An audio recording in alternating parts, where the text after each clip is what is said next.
Dear friends, the time has come for us to take a last look at the year that has ended and to wish one another our best for the new year.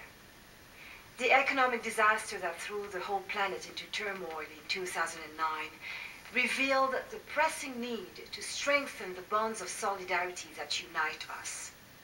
I believe that the financial crisis we have gone through together is also and mainly a crisis of values that urgently requires an ethic of sharing.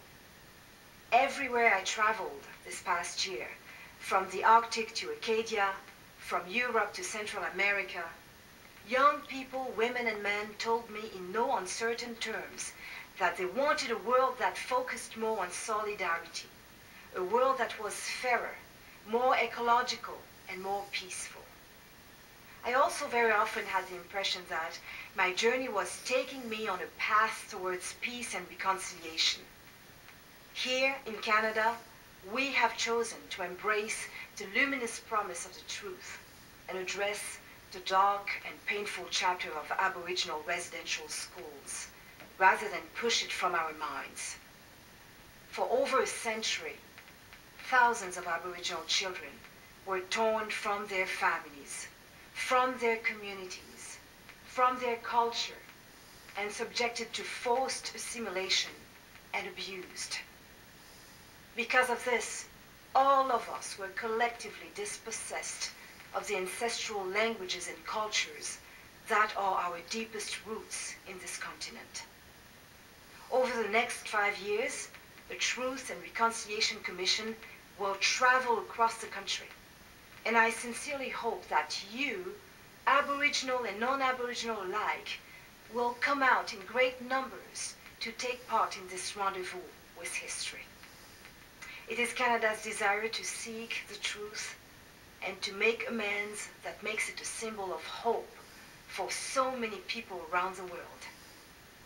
It is a hope that begins in each of us and is propagated by each of our actions, here at home and abroad, like in Kandahar, where our soldiers are facing innumerable dangers in the name of justice and freedom. Hope for a better world, which we are building on a daily basis in each of our communities, in thousands of ways, by breaking down the solitudes that still and far too often separate us from one another. It is in this spirit that we are preparing to bring Olympism to Canada in 2010, by welcoming the entire world to Vancouver to make the Olympic and Paralympic Games not only a unique opportunity to excel, but also a wonderful celebration of friendship.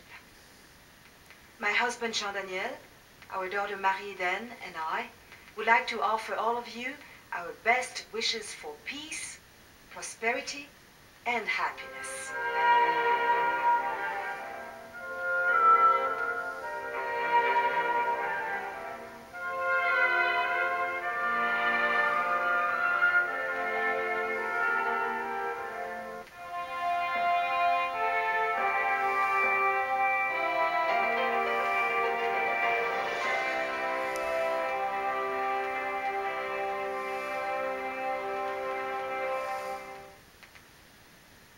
Christmas is always a special time, a time when Canadians celebrate the bonds of family, faith, and friendship. This year we have even more reasons to give thanks. The challenging year has ended well, and a new year brings hope and promise. We shall be the site of the next G8 and G20 summits, where the world's most powerful leaders will set a new course towards sustainable growth and prosperity. And Canada will welcome the world at the Winter Olympic Games in Vancouver and Whistler.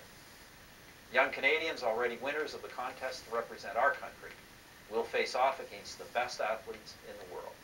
Their eyes are on gold, and our hearts are with them. Their courage makes us proud.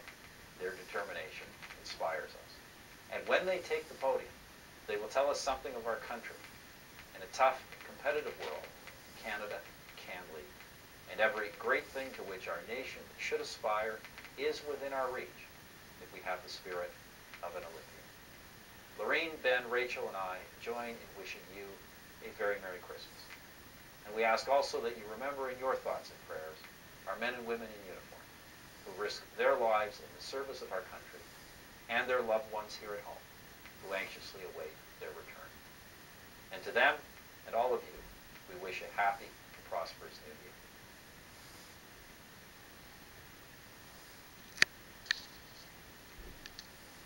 Oh my goodness, you glorious nation, glance at the clock on your wall.